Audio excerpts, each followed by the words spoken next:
So there we go. 3 guys distilling off-payroll compliance. Who wants to start with their top reason for why businesses avoid it or try to circumnavigate it in a way? I'll jump in. I've done some homework here. Number one reason the businesses avoid it is that they're not avoiding it at all.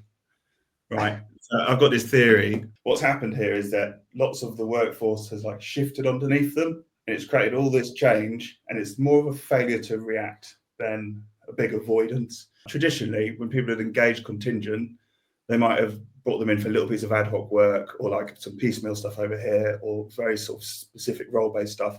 The workforce around them has changed, and that's created this big sort of sea change in how we gauge contingent. So I think rather than look at it from a perspective of are they avoiding it, I think it's are they sort of playing catch up with it. It makes sense because, you know, looking at some real live examples recently, I'm speaking with, you know, heads of procurement, heads of HR, and they just don't know what's happening within the business. And I think they've failed to pivot that this is actually going on. And then you've added layers on top and layers on top and layers on top.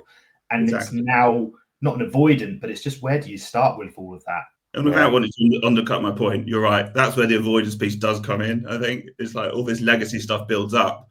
And the time that I sort of start talking to customers is usually when all those sort of pain points have surfaced and they're now unbearable, and now we need to act. I had a really funny analogy, which I think positions it well. Is that it's almost like you've got a you've got a bowl of fruit, and you've got a very ripe little nectarine in there that's starting to go off, starts to go moldy, and then suddenly, without knowing it, it starts to infect all these other pieces of fruit. And before you know it, you've got this sort of you've got this growing infestation of mold in your room, and you're like, well, where the hell did that come from? I don't even know where it surfaced from. And it's like, well, it's quite clear where it's probably come from. It's because you didn't do anything right at the start, and no one's really taking accountability of putting that piece of fruit in the bin, or at least solving it. So I'm with you. One of the points I was going to raise is who owns that? It's almost a bit of procurement will deal with that, HR will deal with it, tax will deal with that, legal and compliance will deal with that. No, there's no mandated of who is best to attack this.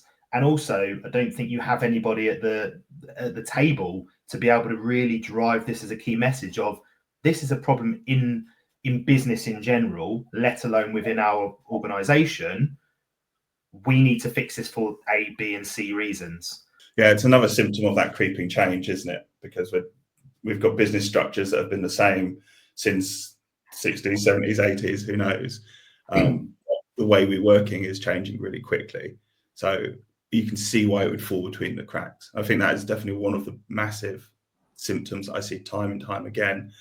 You know, all of that poor ownership will lead to that thing of like no visibility, poor compliance, spiraling costs, really baggy PSLs with crazy rates all over the shop. Like it all goes back to that point, doesn't it? Of is there a central ownership or cross-functional ownership? And I saw this with the off-payroll worker reg liability shift in 2021. Nobody wanted to own it. They all just wanted to know that it was okay. But there was someone sitting centrally that was like, right, this is fine. It's an interesting one, right? Because where businesses have, you see a lot of mid-larger businesses have a contingent workforce lead, or they do have an MSP in place, or they do have a strategy to deal with their contingent workforce. But yet, I don't understand why compliance isn't necessarily a part of that strategy. Now, I'm sure that for some businesses it is. If I look at the sort of top 4 things that I think affect it, which is complexity, it's just that there are a lot of regulations and a lot of things, all this stuff going on with the umbrella reform, etc. It's not easy to understand. You haven't got the time to do it. It's not your job necessarily to do it, but actually, if you don't make sure you're engaging people in the right way, it will have impacts on your business. And then there's people look at the admin burden. Again, actually administering this isn't that hard. It's about understanding what you need to administer and how you need to administer it. But because there's that lack of ownership, as you said, everyone's not really looking at it. And I also think there's a massive part on fear. I think, is it because people are fearful of taking that ownership? Because actually, if you get this wrong, it could be quite impactful to your business. So are you taking ownership of something that actually you're going to find out is massive risk, and you don't want to take that accountability. So, and of course, talent will go, right? Talent, not everyone likes to work the same way when it comes to when it comes to engagement. So I think that's a massive impact. But for me, it does all come to that ownership piece. But there are those other things within it about, okay, why don't people want to own? I wonder if that's partly because it's just traditionally never been baked into their role, right? Procurement look after the cost, TA look after the skills, HR look after the human capital. Like where does that liability, risk, compliance piece sit in a traditional set of job specs? Maybe they just haven't been updated. Certainly, when I've implemented sort of freelancer management systems and solutions at big enterprise customers, it gets passed around. Everyone wants to understand that the risk is mitigated somehow. But when it comes to actually assigning that piece of ownership, responsibility, and crucially the knowledge and understanding around it, there's no real appetite in organizations still to take that on board. Ultimately, I think a lot of businesses have engaged with other businesses who just add this as a tag on to their services. So rather than it being an area of speciality or specialism for someone, it's we can do that for you. And then the waters get muddied. So for example, if you look at an MSP, an MSP is put into the supply chain to help with the recruitment aspect, but it's now fallen upon them to work closer with the end client with regards to payroll, with regards to compliance, with regards to everything else under, with just a very small fraction of what they do, still at the heart of what they do, but around recruitment. That point around cost is a really good one. It's, to me, this idea of flexible work is always seen as an extra cost. It's not your workforce. It's not productivity. It's an extra cost that you're bringing into the business that you're opting into. And organizations don't see it in the same way that they do their permanent workforce. Like, as it is today, I don't think people see bringing in flexible workforce as like a catalyst for innovation or an enablement for sort of driving growth. I think they see them as, we need to augment, we need to do a bit more, we're a bit thin on the deck, so let's get some more bodies on board, that kind of stuff. So they see it as this like extra cost rather than something that's going to really change the direction of their business. Proactively dealing with compliance is a strategic advantage to your business. The word risk, right? People talk about risk. I've done it, right? We talk, off-payroll risk, blah, blah, blah. If you get in front of it and get a strategic approach to how you're dealing with it, and I have spoken to businesses that are doing it this way. One business simply, they actually don't have a centralized team to manage this one specific area. But what they do a very good job of is educating the people that are accountable for hiring. So they're not taking responsibility for saying you must enforce this policy, as in making go around checking, but they're basically saying, look, let us help you understand the regulations, let us help you understand how to engage workers. So for example, if you've hired a consulting business, you're treating them like a consulting business and not an internal employee, and that actually worked really, really well for them. I do still truly think that if we can better educate businesses, make it more strategic, and ultimately show what value you can get from tackling it, rather than what pain you're going to discover if you uncover it. It's like, yeah, well, we all have to uncover some pain sometimes to get value, don't we? That it almost comes across as white noise. It's like, oh yeah. It's that risk and problem again. So probably need to start highlighting the value to try and bring more attention to it. If we keep seeing these challenges and pain points caused, it's going to, as time goes on, the percentage is going to grow. Businesses will continue to lose good quality talent, all because of the way they want to work. HMRC will continue to recruit more people because they're seeing benefit from it and making more money out of it. And ultimately, what I'm getting from some of the supply discussions I'm going in is that the friction in that supply chain between the client and the supplier becomes quite fractious sometimes, because when you don't get those things right and you're not engaging people correctly, well, of course, who's going to be happy about it? What other pain things do you think it's causing? What are you hearing? The supply chain's massive at the moment, particularly with the umbrella sort of liability shift around tax liability. I think I'm starting to see organisations get really awake to the fact that they've got almost no visibility or control over what's happening downstream from sort of actually who's got their bum on the seat in the office. They might have someone in Workday or Paprika or whatever, but do they actually know the ins and outs of that engagement, the nitty gritty of how that person is being paid, by whom, and under what circumstances? Not really. So there's a, like, to your point around, like, there's a clear direction of travel here. I'm starting to see businesses wake up to that fact that if we want to get these great skills in, we're going to have to engage in this way. But the government is already looking very closely at how people are being paid to make sure that there's no tax revenue holes. So those two things are going to meet in a real pinch point.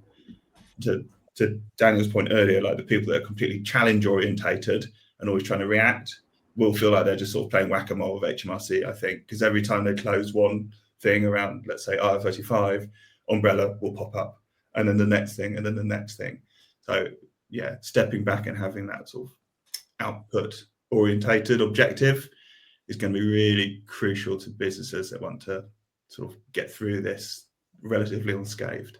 I'd love to get to a position where, you know, enterprise level business doesn't just go, we'll just do a blanket ban on how we operate because that's the easier option. It's just a different risk, right? Like, okay, you've mitigated tax liability risk. Now you're losing all high skilled talent. Like, now you've got an innovation and productivity risk with your business, and your competitors are sort of surging ahead.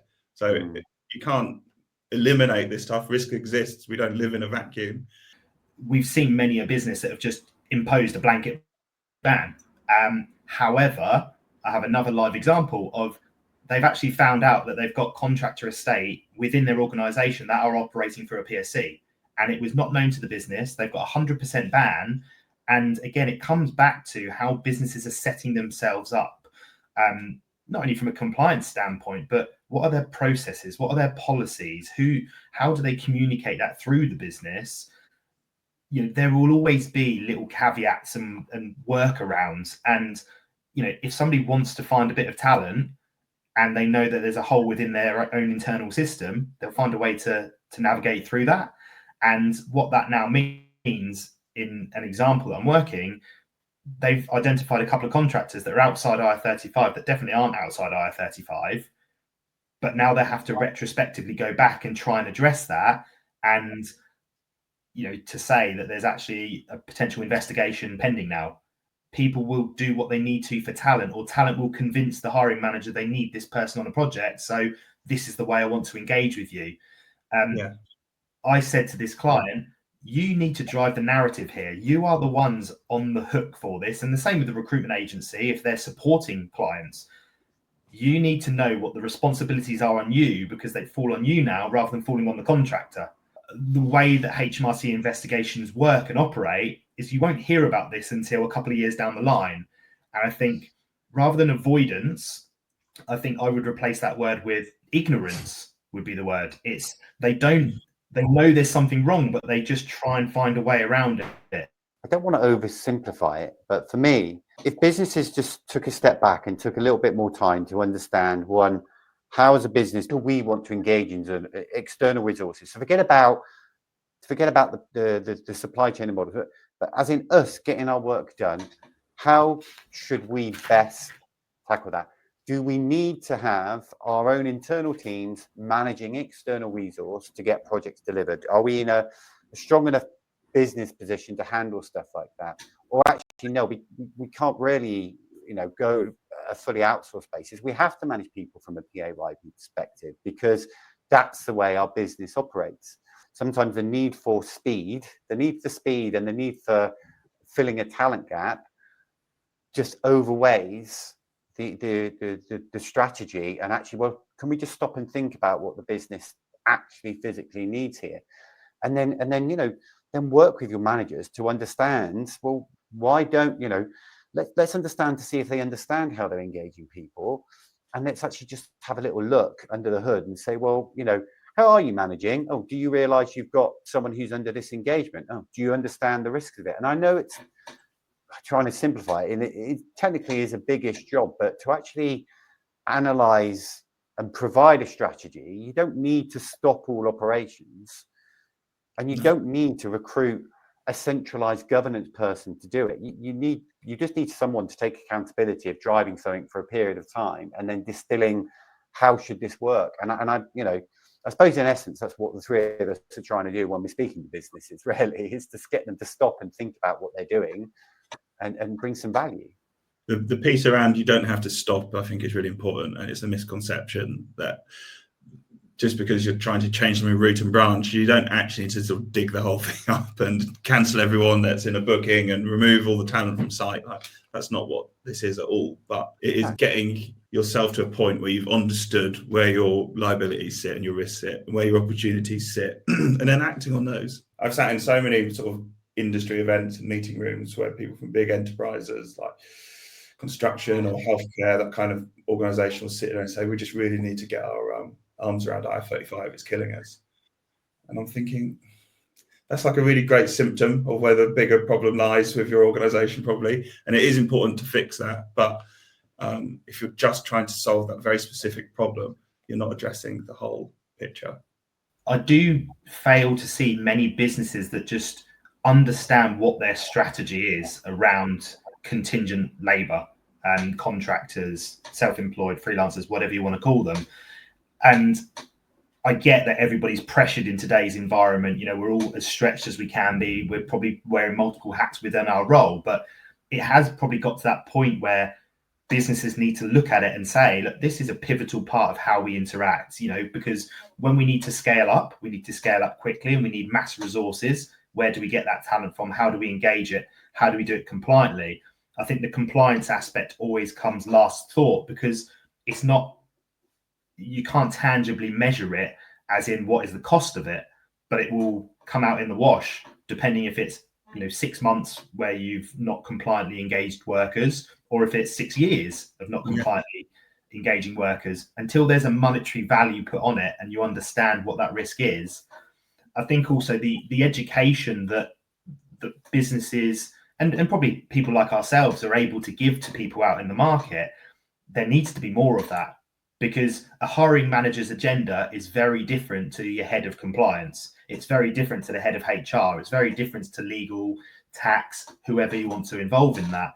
Because their pain point is, I just need somebody because we're on this massive project and we're under-resourced. We need to deliver it. And I think that's where you then start slacking your policies. But to Jack's point, if they understood what the ramifications were, that might make them think twice and just put the brakes on a little bit, even if it's for a day or 2 days, while you go through a process that ensures some form of compliance in that onboarding process. We're not here to plug anything, but there's technology all three of us know of and work with day in, day out that can help simplify that. And I think sometimes we're in this world where, on top of that, you've got, let's just say, HR director. They're getting bombarded with calls of a day to help with recruitment. They're getting calls with regards to HRIS systems. They're getting calls with compliance things. So I think it also, there needs to be a focus from senior people within these businesses to say, I see there's a problem. I know there's a problem. I need to actually assign some resource and time to understanding this and finding what solutions there are in the market to help bring this together. And I know that's easier said than done. But failure to do so is going to result in quite considerable punishments or fines or compliance breaches. It's certainly in HMRC's view to follow through on this and close that tax gap. An old football manager used to tell me, if it's not broke, you don't fix it. And I think there's too many people that still live in that mindset of, well, nothing's come of it, so we're okay to continue to act in the same way we do. And I think that's where you then start having contracts that completely don't do what they need to do. And that's where software technology can play into this. And that will be the first thing HMRC will look at, is like, what do your contracts say? If you've issued a statement of work to a contractor that you perceive to be outside IR35, yes, there's certain things you want to tick off. But, the thing that I'm seeing is that we've got contractors that are being paid a day rate model on a statement of work. And it just doesn't, it doesn't lend to what it says that it is. And I don't know whether that's been geared by the contractor saying, actually, I want to get paid every week for this, or I want to get paid monthly for this. But that, by definition, probably isn't a true statement of work. And again, that lies your problem of you're allowing other people to dictate your process without you understanding the ramifications on you as a business. Because when HMRC knock, they're knocking on your door, not the contractor's door. To be fair to organisations, that is one of the things that's always been sticky with the freelancer economy is day rates rather than output-based work, and it's not something that they have great control over. But you're right, like they are being dictated to by their talent pool rather than making their own enforced judgment. Yeah, but you can still have you can still have outcome delivered engagements with people working on a fixed T&M or a cap T&M perspective. It's just about how you engage them and how you supervise or manage or and approach it that way. That's why having a structured SOW in place does really help, because outcomes versus physical time, there is no bleed, and if there is bleed, you manage it, because you've got to get through a gate to go, right, well, I need to build another gate, rather than I'm just going to keep walking through. I'm going to keep walking around in this circle until something goes wrong. I've got a nice plum tree in the garden. A couple of years ago, it died. Love your fruit, don't you? Yeah, I love my fruit. It was starting to flip and die. And like, I was like, well, what do I do here? Because like, guy came over, was like, oh, you could try chopping this off, but it'll probably take 4 or 5 years to fix. I'm like, okay, what about if I actually stop and buy a new plum tree and think about how I nurture and grow that plum tree? So while the other one's maybe decreasing and dying, I'm starting to grow something new over this side. And there are comparables there, right? Because you can't just stop something. You can't just move a whole business from an outcome-based model, because to an outcome-based model, because their business need might not operate that way. They might need to manage people as PAY workers, etc. Physically, get on top of them that way, and it just takes time to balance and actually find, well, for this type of work in our business, an outcome-based model works really well, but for this area, actually, we do need people to be directly supervised, because they're all customer service agents that need someone to help and coach them. So yeah, that's probably better for a PAY model. Maybe that feeds into everything, is that there's underlying fear that this big change of how they go about business currently would dramatically impact the business on the negative side of things. And it's, there's ways to start this process in small areas within the business, get proof of concept, and then look to roll out across the business. And I think sometimes people see this as, you're trying to change what we already have operating. It's kind of working for us. Is it really? Well, let's use it as a test case. You see the value of what we're trying to do, what we're trying to introduce from a supplier perspective. Let's try it in a small pocket and see how that impacts and see how it makes life easier. And I think sometimes it's that fear of the unknown of, we're comfortable in what we do. And it's like, well, just because you're comfortable doesn't make it right. And that's every business I go into, there's the status quo, and the status quo is a very sticky thing. Hard to peel back those fingers. We've been doing this for 20 years and we still haven't been taken to court. I have heard that in meetings from FDs as well. This isn't like low level sort of laissez-faire attitude. This is C-suite sort of strategic decision makers, and they're like, well, until I see myself in court. But that goes back to the narrative, right? Because of the way it's been communicated all over these years, that business owners look at it on the basis of, well, I haven't been, I might be at risk, but I've never been caught at risk. It's like, no, the narrative should be different. The narrative should be uncovering where you are and understanding where you are. Let's try and unlock some value for you, right? And yeah, we probably will solve some risk at the same time for you. We might uncover some things that you're not happy about, but surely you're better knowing. And the investment you need to do these things is not massive. And to your point about POC, you're looking at maybe a few grand, but is a few grand, like small values, better than potentially having that, we haven't been charged bill yet, but also, there are other benefits of doing this, right? You sort of like, You're going to reduce the admin. You're going to improve morale within teams. You're going to improve motivation across how your supply chain is engaging with you. They're going to want to work with you. You're going to retain talent. You know, there are all these additional benefits that, again, get overshadowed, I believe, by this, you know, fear factor of risk, going back to the front of it. The reason we're having this conversation is it's education, it's knowledge, it's saying that this is something you might want to consider. You know, have you looked at it from this perspective? Have you thought about this? And I think there's a lot more information in the market, and it's about finding those credible sources and reliable sources. You know, having spoken to somebody in the week, their first initial reaction to a potential HMRC investigation is, can you help me determine if my contract is inside or outside R35? And there's an online tool, isn't there, which leads to the CES tool. And, you know, be it you like the CES tool or not, it's kind of littered with its own problems, but there's no centralized, this is how we should move forward. This is what we should do. Here's our roadmap. And that's what we're working with them at the moment. But I think a lot of the information that's already out there is very convoluted. It's very misunderstood because it's super high level. You know, you talk about employment and tax laws. That's not, you know, it's not everyday conversations for most people.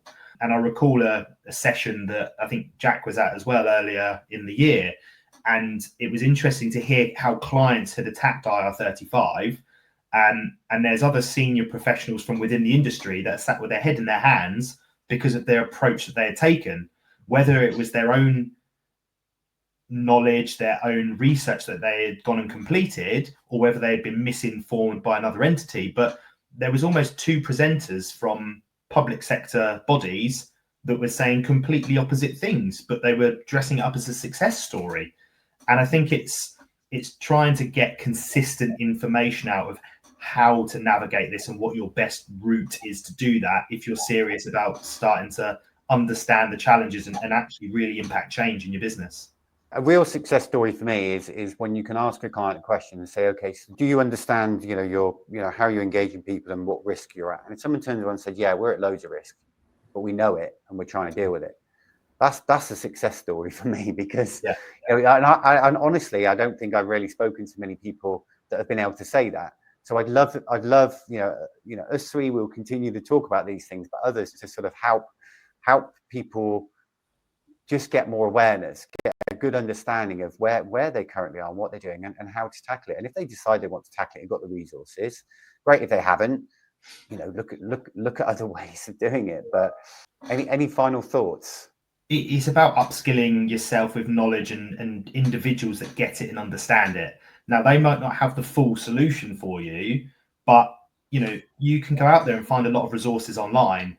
And, you know, in the same way, if you were to do your car insurance tomorrow, do you just take the first bit of advice that you get or the first quotation you get? Probably not. You're going to shop around until you find something you're comfortable with. And I think that's what businesses need to start to do, not treat this as a money supermarket, but just, you know, go and test the waters, get information, find your credible sources and truly partner with them to get to where you need to be.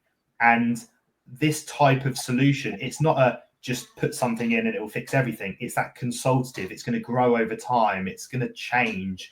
You know, legislation's changing. You talk about umbrella legislation. We haven't even, you know, touched upon the Employment Rights Bill. You know, how is that going to drastically impact how you engage with talent? So it's just be interested, be open, and find information, and, you know, navigate your way through quite a complex market by finding someone you truly can partner with.